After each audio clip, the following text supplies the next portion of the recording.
زیر ناف بال صاف کرتے ہوئے یہ دو غلطیاں اکثر لوگ کرتے ہیں. ان میں سے ایک غلطی اتنی بڑی ہے کہ جس کی وجہ سے وہ پاک ہی نہیں ہوتے, انہیں طہارت حاصل ہی نہیں ہوتی. اب جب طہارت حاصل ہی نہیں ہوئی تو نماز پڑھیں گے تو نماز نہیں ہوگی, عبادات وغیرہ نہیں ہوگی, کیونکہ طہارت جو ہے یہ نماز کی کنجی ہے.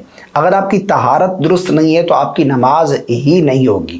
زیر ناف بال کتنے دنوں میں ہمیں کاٹنے چاہیے, کتنے دن بعد کاٹنا افضل ہے, بہتر ہے, زیر ناف بال کس چیز سے کاٹنا یہ زیادہ بہتر ہے, اور اسی طرح زیر ناف بال کہاں سے کہاں تلک کاٹنے چاہیے, کون سے حصے کے بال کاٹنا یہ ضروری ہے.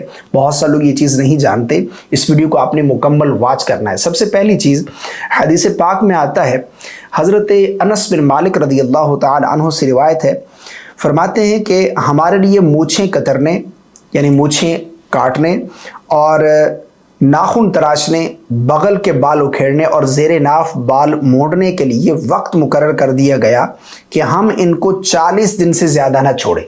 یعنی زیادہ سے زیادہ ٹائم لیمٹ جو ہے وہ 40 دن ہے. اگر کوئی شخص 40 دن کراس کر جاتا ہے تو ایسا شخص پھر گناہگار ہوگا. 40 دن تک اگر نہیں کاٹے تو گناہگار نہیں ہے, ہاں ناپسندیدہ ضرور ہے کہ اتنے دنوں تک اس نے یہ پرائیویٹ پارٹ کے بال ہو گئے, زیر ناف بال, بغلوں کے بال اور مونچھیں تراشنا اور اسی طرح جو ہے وہ ناخن وغیرہ نہ کاٹنا, یہ ناپسندیدہ ہے. بہتر ہے, افضل ہے کہ آپ ہفتے میں ایک بار کر لیں, اور اس میں بھی جمعے کا دن یہ زیادہ بہتر ہے کہ جمعے کے دن آپ پرائیویٹ پارٹ کے بال ہو گئے, زیر ناف بال, بغلوں کے بال اور اسی طرح مونچھیں تراشنا اور اسی طرح جو ہے وہ ناخن وغیرہ تراشنا یہ زیادہ افضل ہے. لیکن اگر ہفتے میں نہیں تو 15 دن میں کر لیں. 15 دن سے 40 دن کا جو وقت ہے یہ ناپسندیدہ ہے, ٹھیک ہے نا. ہاں ان دنوں میں اگر نہیں کاٹیں گے تو گناہگار نہیں ہوں گے, لیکن 40 دن کراس کر گئے تو اب وہ شخص جو ہے وہ گناہگار ہوگا. یعنی زیادہ سے زیادہ 40 دن تک آپ ان کو چھوڑ سکتے ہیں, 40 دن سے زیادہ چھوڑنا یہ گناہ ہے, ٹھیک ہے نا, اس سے آپ نے بچنا ہے. اور دوسری چیز کہ کس چیز سے کاٹنا جو ہے وہ بہتر ہے. بعض لوگ سوال کرتے ہیں کہ ہم ریزر بلیڈ وغیرہ یوز نہیں کر سکتے. بہتر ہے کہ آپ بلیڈ ریزر وغیرہ یوز کریں, لیکن اگر کوئی شخص بلیڈ ریزر وغیرہ یوز کرتا ہے تو اس کی جلد اس طرح کی ہے, اسے الرجی ہے, اسے جو ہے وہ اس سے تکلیف ہوتی ہے, تو آج کل جو ہیئر ریموو کریمز وغیرہ آتی ہیں وہ بھی یوز کر سکتا ہے, کوئی گناہ نہیں ہے. مقصد ان بالوں کو صاف کرنا ہے, ٹھیک ہے نا. اور اسی طرح اگر کوئی خاتون ہے وہ بلیڈ وغیرہ ریزر وغیرہ یوز کرتی ہے, کریم وغیرہ سے اس کی جلد پر جو ہے وہ کوئی الرجی ہوتی ہے, اس کو نقصان پہنچتا ہے, تو وہ بھی بلیڈ وغیرہ یوز کر سکتی ہے, کوئی حرج نہیں ہے, ٹھیک ہے نا. مقصد ان بالوں کو صاف کرنا ہے اور پاکی حاصل کرنا ہے, ٹھیک ہے نا. اب تیسرا سوال کہ کہاں سے کہاں تلک کاٹنے چاہیے, کون سے حصے کے بال صاف کرنے چاہیے. دیکھیں بغلوں کے بال تو آپ نے صاف کر لیے. اب زیر ناف بال جو ہے نا, ان میں بعض لوگ یہ سوال کرتے ہیں کہ کہاں سے کہاں تک یہ بال صاف کرنے چاہیے. دیکھیں ناف کے نیچے سے لے کر اگلی شرمگاہ کے ارد گرد جتنے بھی بال ہیں ان کو آپ صاف کریں گے, اور اسی طرح خصیتین بالز وغیرہ جو ہے ان کے بال وغیرہ صاف کریں گے.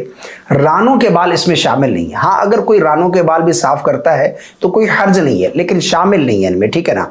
اور اسی طرح جو پخانے والی جگہ ہے یعنی جو مقعد ہے, دبر کے جو بال ہیں ارد گرد, جہاں پر اندیشہ ہے کہ پخانہ نجاست وغیرہ رکنے کا, اس کے بارے میں علماء نے لکھا ہے کہ مستحب ہے, بہتر ہے کہ پخانے والی جگہ کے ارد گرد کے بال جو ہیں وہ بھی کاٹ لیے جائیں تاکہ کوئی اندیشہ باقی نہ رہے نجاست وغیرہ رکنے کا. اگر وہاں پر نجاست رک گئی اور اسی طرح جو ہے آپ نے نماز ادا کر لی تو نماز نہیں ہوگی. طہارت جو ہے یہ شرط ہے, تو بہتر ہے کہ وہاں کے بال بھی کاٹ لیے جائے. لیکن اگر کوئی نہیں کاٹتا تو گناہ نہیں ہے, ٹھیک ہے نا. لیکن کاٹ لینا یہ علماء نے زیادہ بہتر لکھا کہ یہ مستحب ہے. پخانے والی جگہ کے ارد گرد کے بال جو ہے وہ بھی صاف کر لیے جائے تاکہ یہ اندیشہ ہی ختم ہو جائے کہ نجاست وغیرہ وہاں پر رکے گی. اور اسی طرح جو ہے وہ ناف کے نیچے سے لے کر شرمگاہ کے ارد گرد, اگلی شرمگاہ پچھلی شرمگاہ کے ارد گرد کے بال جو ہے وہ خصیتین ہو گئے, ان کے بال صاف کر لینا. یہ جو ہے یہ جگہ ہے جس کے بال ہم نے صاف کرنے ہیں. اچھا, اس میں بعض لوگ اس چیز کا بھی خیال نہیں کرتے کہ وہ ناپاکی کی حالت میں اپنے جو غیر ضروری بال ہیں، زیر ناف بال، بغلوں کے بال جو ہے صاف کر لیتے ہیں، تو اس چیز سے بھی بچنا چاہیے۔ یہ بھی علماء نے ناپسندیدہ لکھا ہے کہ ناپاکی کے حالت میں نہ آپ ان بالوں کو کاٹیں، بلکہ بعض لوگ جو ہے جس طرح ان کے اوپر غسل فرض ہوا تو اب وہ کہتے ہیں کہ نہا تو ویسے نہیں ہے، غسل تو ویسے کر رہے ہیں، تو ہم یہ بال بھی صاف کر لیتے ہیں، زیر ناف بال۔ تو ناپاکی کی حالت میں ان بالوں کا کاٹنا یہ ناپسندیدہ ہے، اس سے بچنا چاہیے، ٹھیک ہے نا۔ اس طرح اگر آپ کرتے ہیں تو کوئی گناہ تو نہیں ہے، لیکن ناپسندیدہ ہے، بہتر نہیں ہے۔ بہتر ہے کہ آپ پاکی کی حالت میں غسل کر لیں، اس کے بعد پھر ان بالوں کو جو ہے وہ آپ صاف کریں۔ تو یہ چیز آپ نے نوٹ کرنی ہے، اس چیز سے آپ نے بچنا ہے کہ جو بال ہے نا ان کو اس طرح صاف کر، مقصد اس میں پاکیزگی حاصل کرنا ہے۔ تو جہاں جہاں نجاست لگنے کے یا رکنے کا اندیشہ ہے ان بالوں کو آپ نے صاف کر لینا ہے، ٹھیک ہے نا۔ اسی طرح پخانے کی جگہ کے جو بال، اس طرح میں نے بتایا، علماء نے لکھا ہے کہ یہ زیادہ مستحب ہے کہ اگر اندیشہ ہو کہ یہاں پر نجاست رک جائے گی تو طہارت حاصل نہیں ہوگی، پاکیزگی حاصل ہی نہیں ہوگی، مقصد پورا نہیں ہوگا، تو ان بالوں کو بھی صاف کرنا یہ زیادہ مستحب ہے۔